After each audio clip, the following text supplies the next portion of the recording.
the name of this hacienda is San Miguel Ometusco, and it's basically like one of the oldest places in this region of the country for making pulque.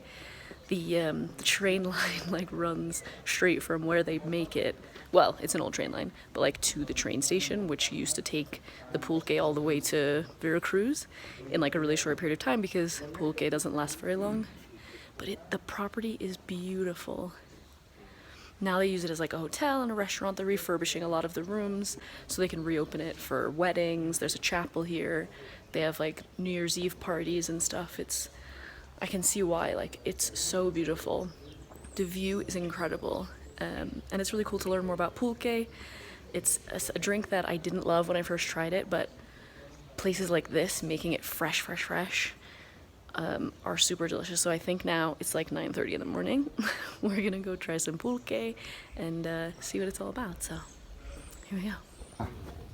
Bien sabemos que está la tradición también de los pulques curados, ¿verdad? We have the tradition of the pulque curado. It's basically where when they add a different flavor to the beverage, no? The natural one is a little bit acidic, but nowadays we have a wide variety of different flavors, not only fruits, but coffee, vanilla, different even vegetables, no? Carrot. We have guava. Tenemos tuna roja. Y los dos de pulque natural. And the two in the middle are the natural ones.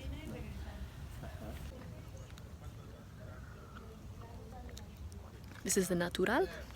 It's not my favorite pulque I've ever had. The texture is nicer, but I don't know.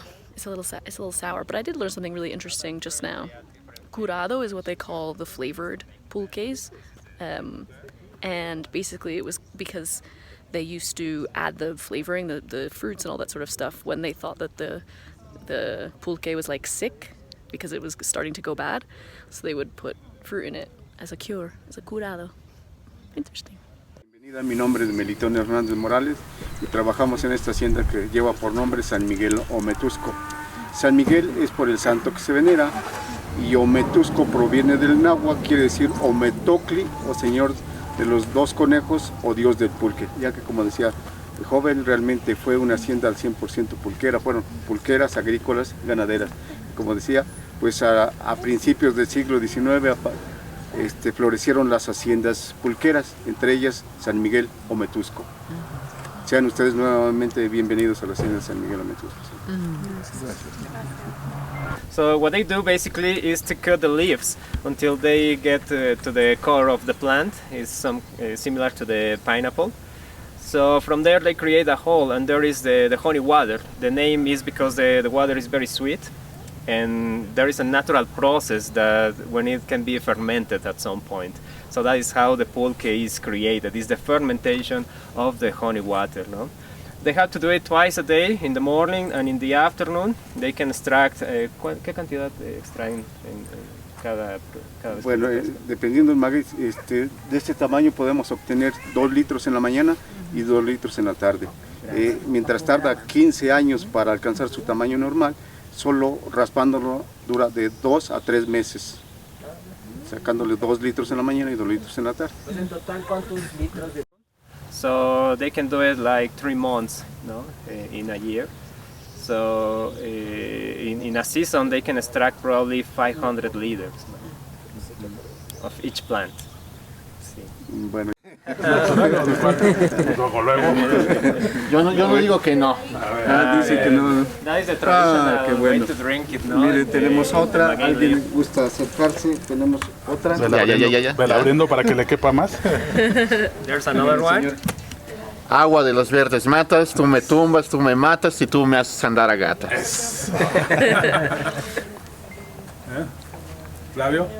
Señor. Shoma. Aquí está la otra. ¿Quieres de shomita o mirce? Aquí hay vasitos, señor. The tradition is that every time you come here, they give you one of these plants to plant it, and a plate, no, with the date and the name. In this case, Admex. They call it the plant of the future because it's going to be left here to produce pulque later on, no? So So the hacienda that we went to for the pulque is so cool. But what I learned was that you can't just like show up there and expect to like try some pulque. It's basically like a group experience. So you can either call them and book ahead for like a group experience similar to what I showed you and what we did there. Or you can go on a tour with Teotihuacan and BC, which is how I ended up there. I'll put the information for them below. It's part of like larger tours that they do.